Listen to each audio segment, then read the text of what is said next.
Hello and welcome to the Your Financial Pharmacist Real Estate Investing Podcast, a show all about empowering pharmacists to achieve financial freedom through real estate investing. I'm Nate Hedrick, and each week, my co-host David Bright and I explore stories from pharmacists all over the country who are achieving their real estate goals while maintaining a meaningful career in pharmacy.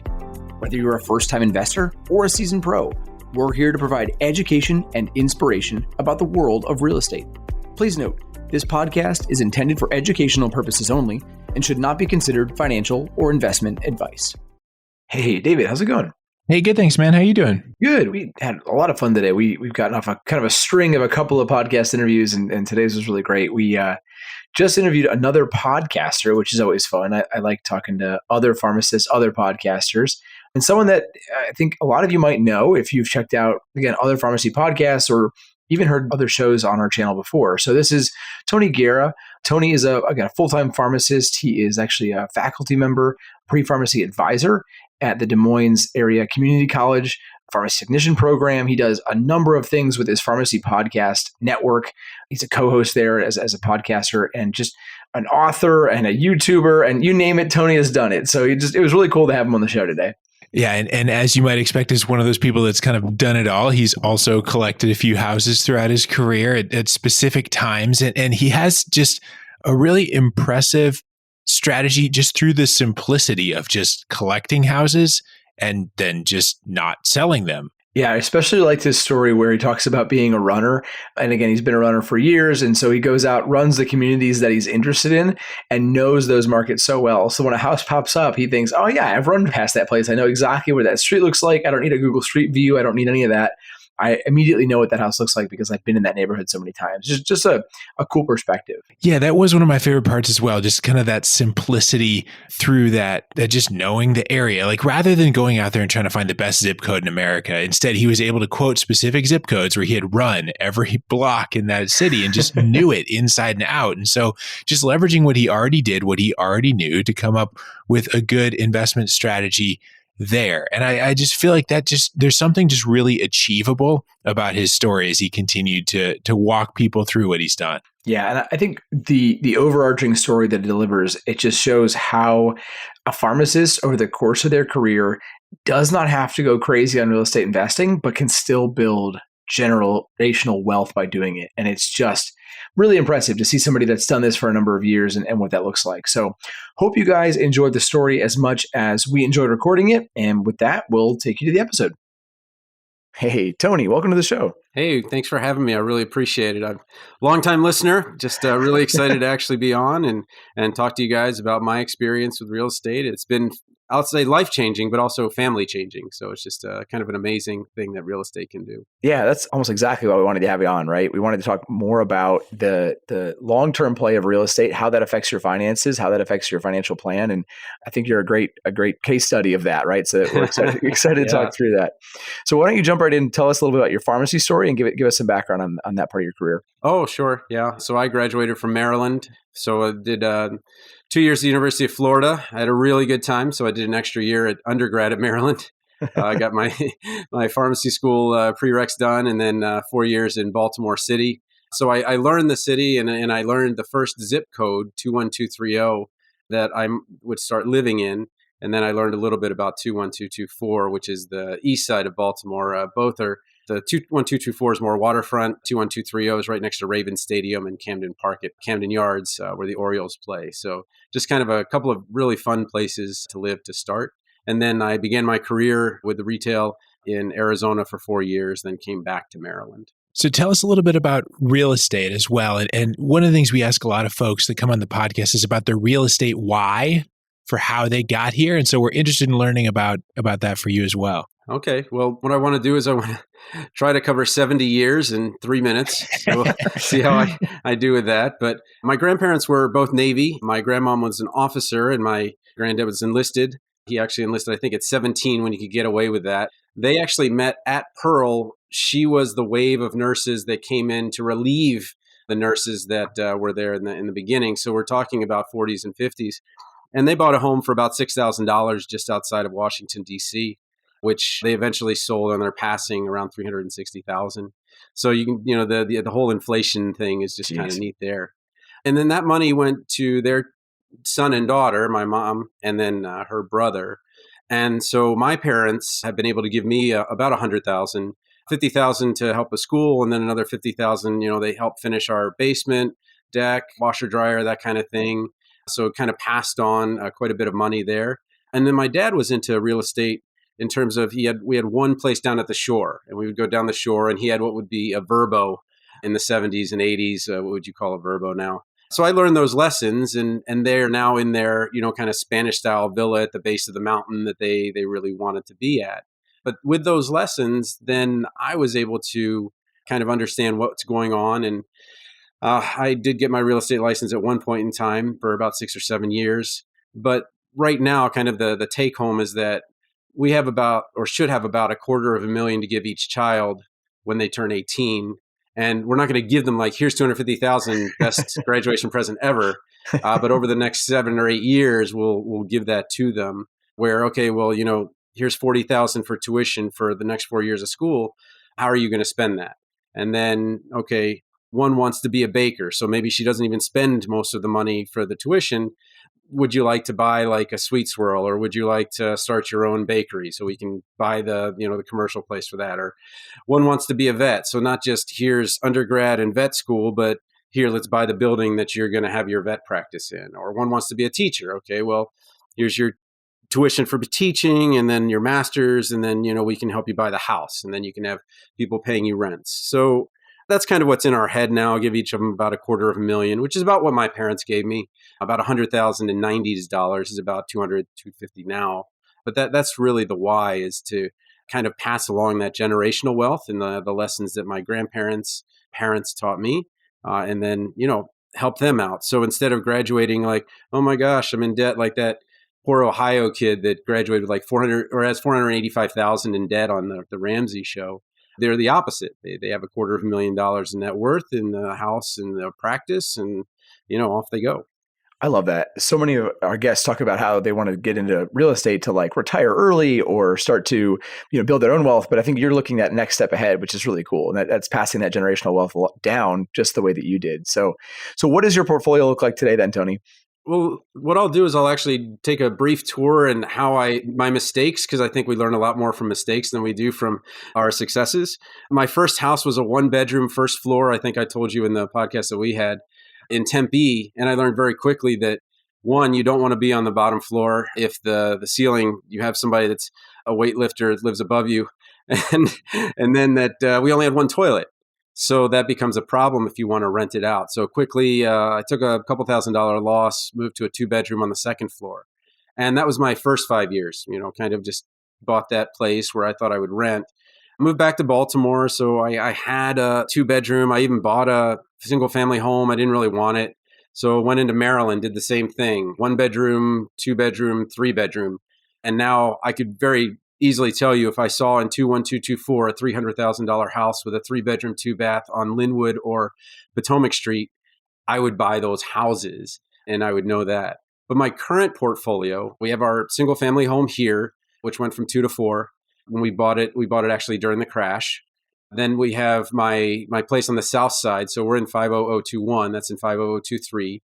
It's a 3-bedroom, 2-bath duplex where we own one of the townhouses and someone else owns the other one, and they're attached. And there's no HOA there, and very much no yard. So not a lot of upkeep there. And then we have a 3-bedroom, 2-bath in Tempe, which is paid off a mile from Arizona State. So right now we're about $1 million, $1.1 million altogether, but we are 80% in. So I'm just saying we only owe 2 on that, whatever it is, $1 million, $1.1 million. So we'll pay those off and then just get another place and keep the snowball rolling, as Ramsey says. Yeah, I love it. I love that. And again, that paid off strategy really preserves that cash flow. And like you said, when you go to sell them or turn them over to your daughters, that all of a sudden means a lot more when there's not a huge mortgage attached to it. So I love that. Yeah, absolutely. So jumping into paid off properties can obviously be a hassle too, So I'm imagining that you didn't save up a giant pile of cash and buy these outright. So how do you do that, and how do you balance that kind of debt versus paying down, the risk, the leverage? Like, how do you wrestle through that kind of mindset? Yeah, my wife is talking about that right now. We're in the point where our children are growing, and she really wants one of those Four Seasons rooms. But we're in the poor part of the rich neighborhood, which it's an uptown problem. And so the problem is the houses that she would want would be on the golf course, because that's the only place you build a 5-bedroom with 4-car garage with that kind of seasonal room. But we don't really golf. So it's like, could you bring a couple of those houses to this side? So really is just kind of, I guess what we did was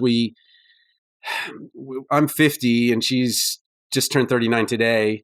So we're kind of in a point of, all right, well, they're going to graduate from college in 5-6 years. Let's just pay everything off. So we're kind of on the far end of things. And although we're young-ish, we're not 20s young. And so our right now is to just pay everything off. But to back up, I would definitely be leveraging and get up to 3 properties. And that's the magic number for me, a primary and 2 rentals. I know you're not tax advisors, but you know that one can be a vacation home, one can be a second home, and then after that, it becomes something a little bit different. But I think 3 homes is a good place to be until you pay them off. So I'm fascinated by this 3-home target. I'd love for you to expand more, because one of the things that I've heard is like on the different ends of the spectrum, like get one house, learn that, get confident with that, and then grow from there. I've heard other people say you want more like 5 or 10 so that if you ever have a vacancy, the others kind of cover it. You're one of the first that I've heard that falls in the middle there. So I'd love for you to unpack that a little more. I like that. Okay. Well, let's actually talk a little bit about a real estate office. A real estate office does really well with maybe 3 to 5 really productive agents, or 15 to 20, but there's a dead zone in the middle. So with that 3, I'm really at the edge of the 2.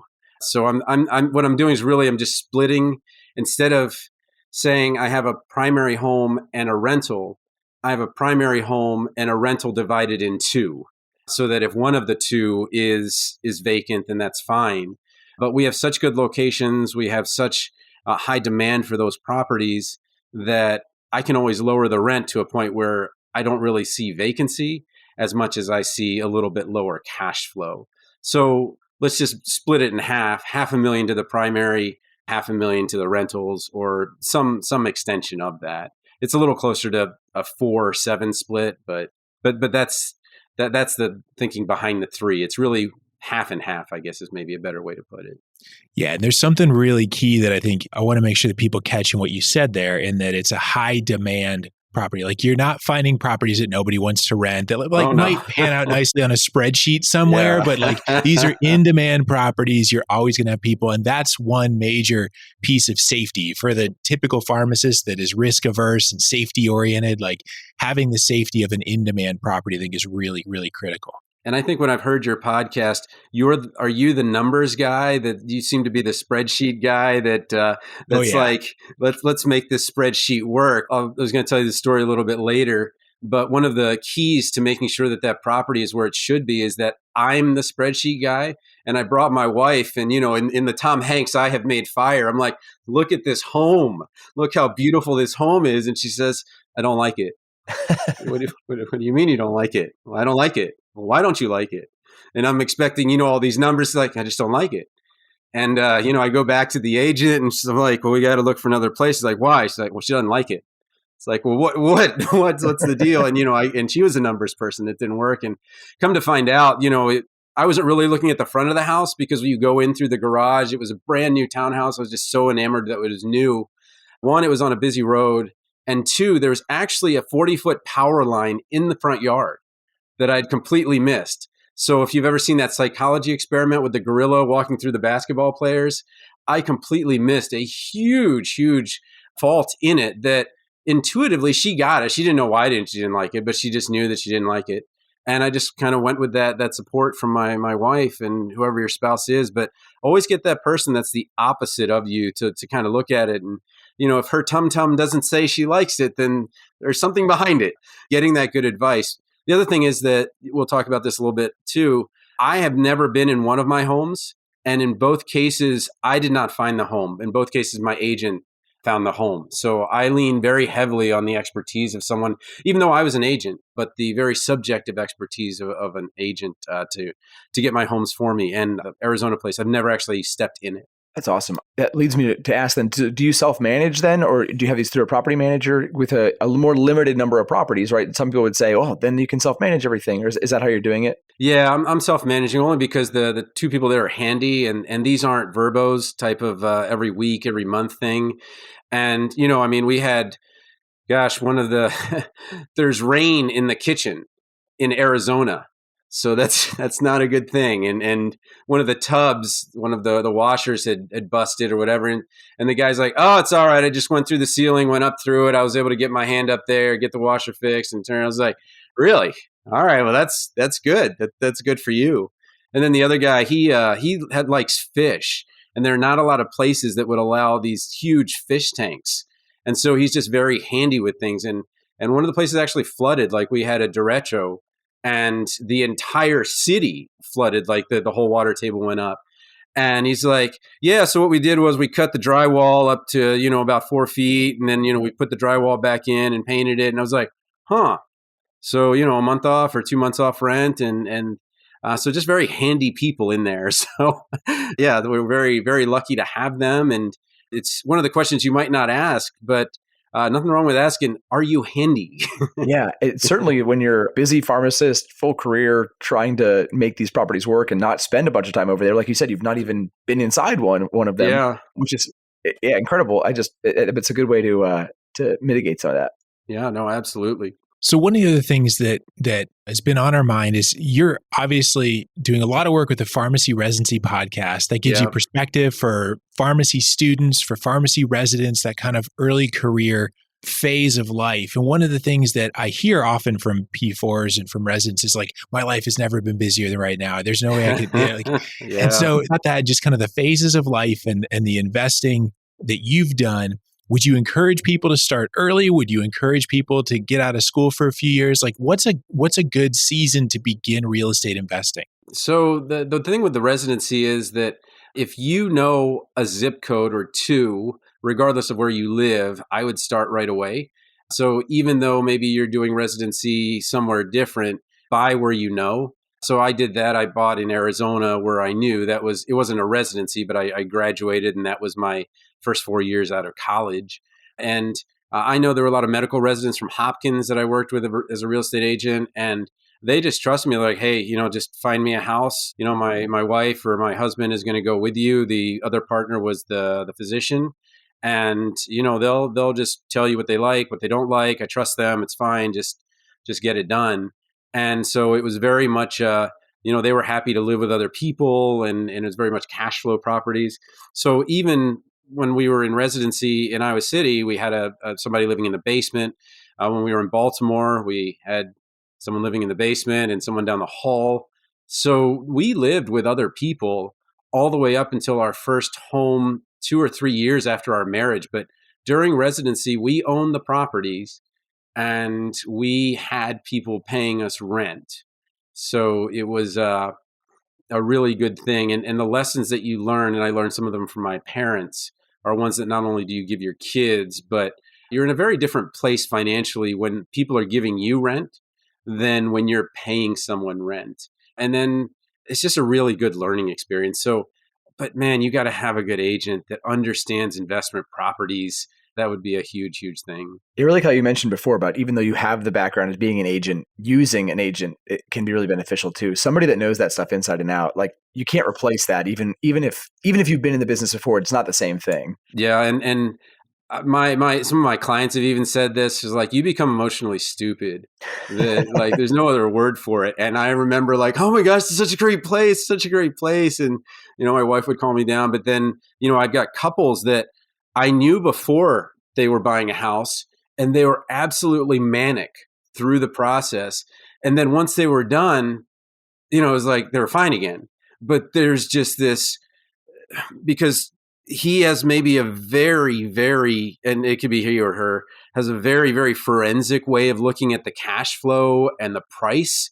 And then she has a very whoa, hey, schools, and all this stuff. And I don't want to go into gender there because it's just one or the other, but just, man, you have to have an agent that can make that work.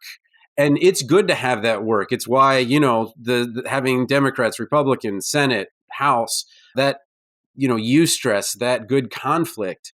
You have to have that good conflict to come to a great resolution, but you have to have a great, and when I keep saying great, let's not use that word. Let's use an agent experience with investment properties and multiple states. So I would not want to work with an agent that has only helped people in a single zip code or a single state. I would want to know that they have referred or worked with people in other states as well, so they have that multi-state perspective. Because my Arizona properties are going up at 20%.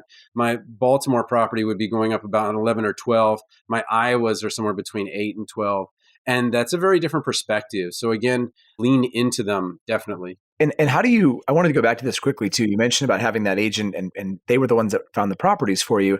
How did you give them enough information to run off of? Like, were you saying, these are my criteria, I want it to cash flow, or this is my budget? Like, how does that conversation take place for you? So I have some very experienced agents. So we're past the point of, let's go look at houses and see what happens. We actually were done with the lender and all of that stuff before we ever even went out there. So, I mean, I had a screenshot of the money in the bank for the down payment. We had a buyer's agent contract for 9 months, and it only took us, a month to do these things. We had all of those things in place so that I kind of forgot about the agent and all of that, and they were looking, it was, okay, well, I've got a buyer that's got 20% down, can close in 30 days, is willing to do the inspection in the first 7. And what this agent found was a place where a guy invested, bought it, wanted to dump it, get rid of it, and prioritized the speed at which that could happen. And so just as the agent has made a commitment to me, I made a written commitment to my agent, not only in the contract, but also in the money that I had put up to say, here's 20% for a single family home, 25% for a condo, go and find me the best that you can. And they did it in a month or two. And there was no pressure there. It was actually quite the opposite, where they're like, yeah, let's walk away from this one. And I just don't feel this one. And just very experienced, well-versed agents. And that I'd written that Unicorn Jobs book about side hustles, and Nate, you're in there, and Dave, we got to put you in there for the new edition. But really understanding how that side hustle feeds into working with people that know what the heck they're doing, and just saying, look, I worked as an agent for 7 years, but I get emotionally stupid when I'm buying a house, so I'm going to trust you. I'm going to give you, leeway. Here's $60,000, $80,000. Go and see what you can get with it. So any tips in working with that? Because I've also done that buying a house where I haven't been in it. And I feel like there's a freeing moment in that because it saves you so much time. Like you're not doing all the walking of houses and you're not standing there next to the home inspector the whole time and things like that. Like and I think it's hard sometimes for pharmacists to let go and to do that and kind of how we're wired, right? But I feel like that can make the investing so much more achievable because of the kind of return on time side of that.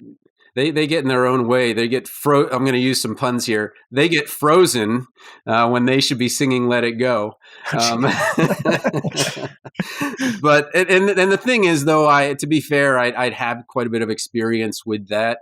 And what I think would be better than just letting it go, especially if you're in a couple situation, is to let the person that's really interested in that do it, and then have the other person bring their perspective and sign off on it. But like I did with my wife, like she literally spent 7 minutes evaluating that place and said no. And that just means she's that much smarter than me and that much more capable than I am in terms of evaluation and things like that. But I think that, again, we're kind of getting to the point where real estate is much more about the people. And I was going to share this a little bit later, but I would run the neighborhoods.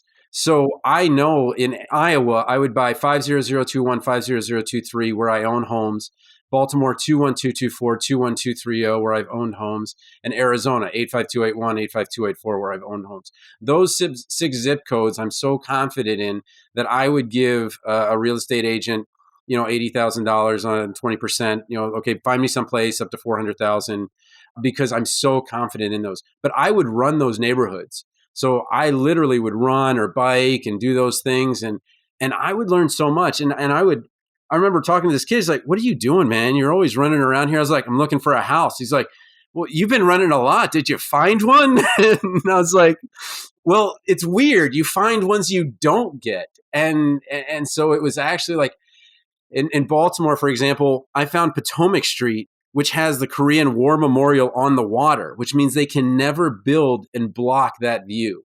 And you would never find that, 10 blocks down the water if you didn't do that. Linwood Street has parking pads.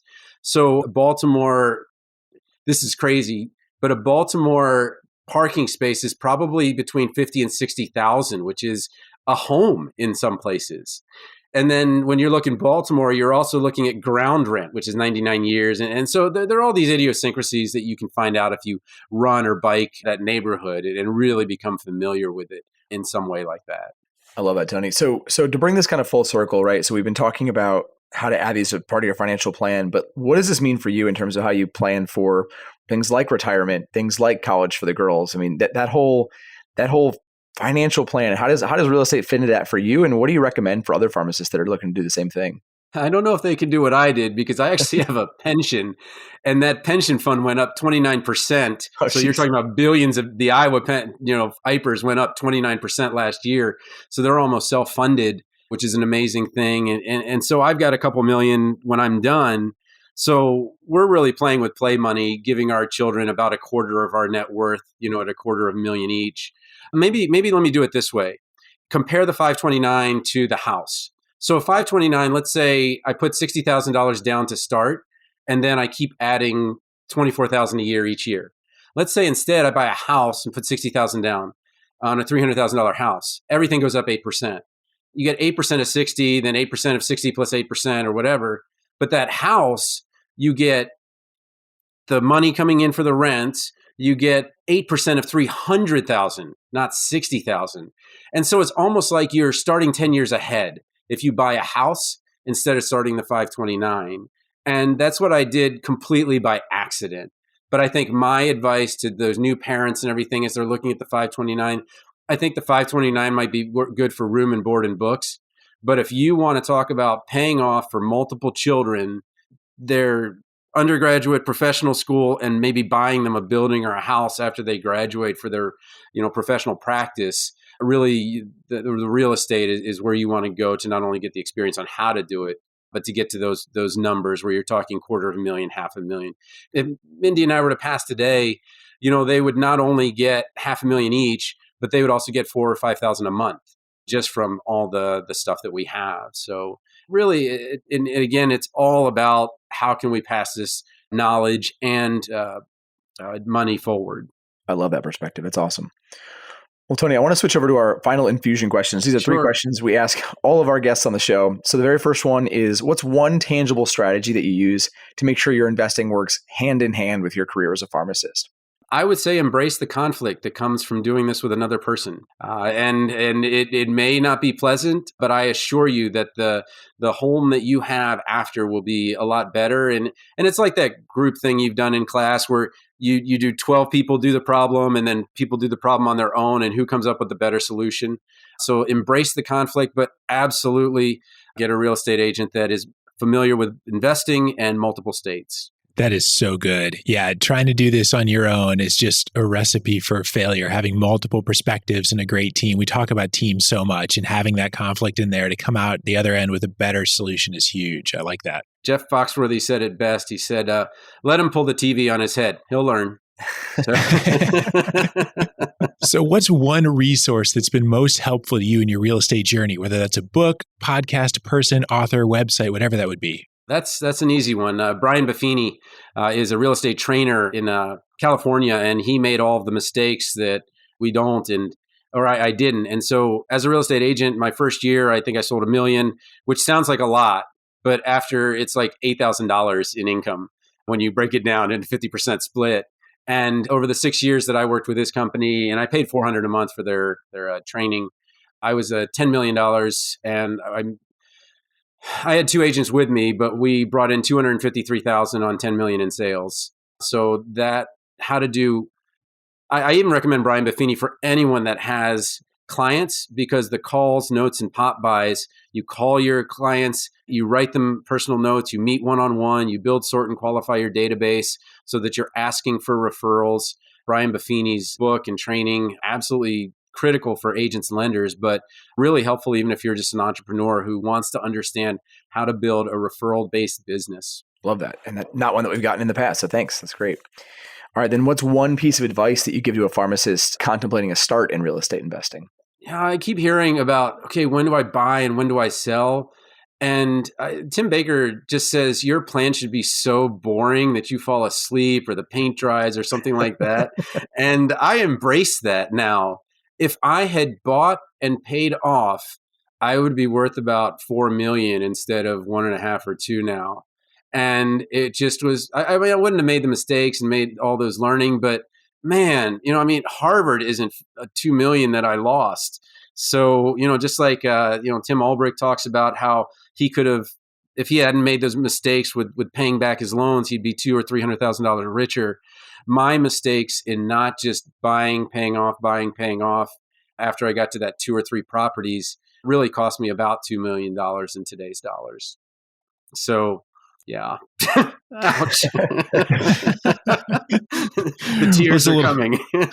Yeah, it's a little bit of a painful note to end on there, but I do really appreciate your perspective and your transparency, especially with some of these lessons learned the hard way. I think that's just super helpful. And so where can people connect with you if they want to learn more or to hear your podcast or anything else? Yeah, the Pharmacy Residency Podcast, but I always welcome emails, TonyThePharmacist@gmail.com. I don't have that good WordPress that filters out things, so I just deal with that. And then my Tony PharmD YouTube channel has 35 or 36,000 subscribers, so Tony PharmD if you're worried about pharmacology, but my podcast always goes up there as well. And David, hopefully I can have you on. I'd love to kind of hear your story as well. I'm more of the numbers guy. So that's really something I love to delve into. And I love how you provide that perspective on the podcast and that you have that mix between the two of you. So I really appreciate you letting me be on the podcast today. Yeah, I appreciate you being here. This has been great, Tony. Thanks so much. Thank you. Thank you. Thanks for listening to the YFP Real Estate Investing Podcast. If you like what you heard on today's show, please leave us a review and subscribe to the show so you never miss an episode. If you have a question, know someone that would make a good guest, or want to connect with Nate or David, head on over to yfprealestate.com and join the growing YFP Real Estate Investing Facebook group. As we conclude this week's episode of the YFP Real Estate Investing Podcast, an important reminder that the content in this podcast is provided to you for your informational purposes only and is not intended to provide and should not be relied on for investment or any other advice. Information in the podcast and corresponding materials should not be construed as a solicitation or offer to buy or sell any investment or related financial products. We urge listeners to consult with a financial advisor with respect to any investment. Furthermore, the information contained in our archived newsletters, blog posts, and podcasts is not updated and may not be accurate at the time you listen to it on this podcast. Opinions and analyses expressed herein are solely those of your financial pharmacist, unless otherwise noted, and constitute judgments as of the dates published. Such information may contain forward-looking statements which are not intended to be guarantees of future events. Actual results could differ materially from those anticipated in the forward-looking statements. For more information, please visit yourfinancialpharmacist.com/disclaimer. Thank you for your support of the YFP Real Estate Investing Podcast. Have a great rest of your week.